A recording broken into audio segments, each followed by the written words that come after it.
ลงนี้พวกแม่อันหนึ่ง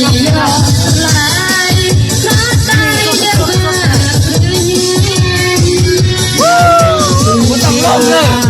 ลงในตะเวนน้ำมัน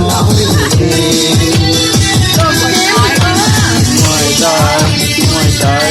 บ้าเปิดเดือน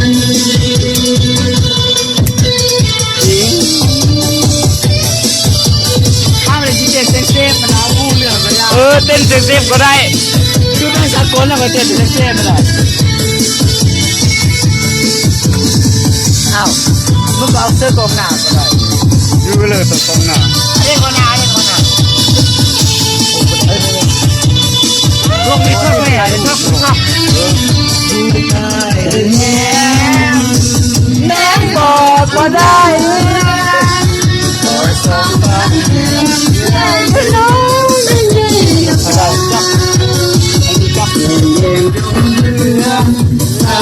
อันนี้นะคนเป็นตาเนาะ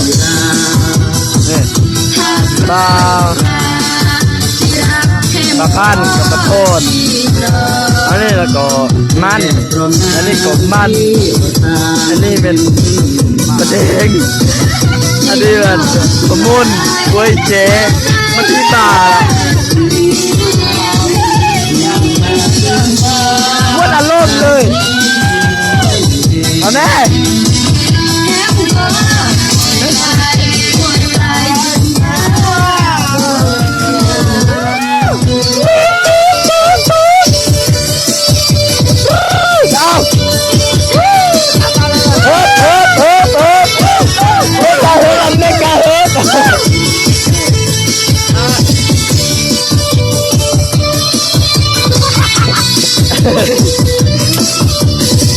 ว่าก็เห็นเลยอันนี้แต่จะ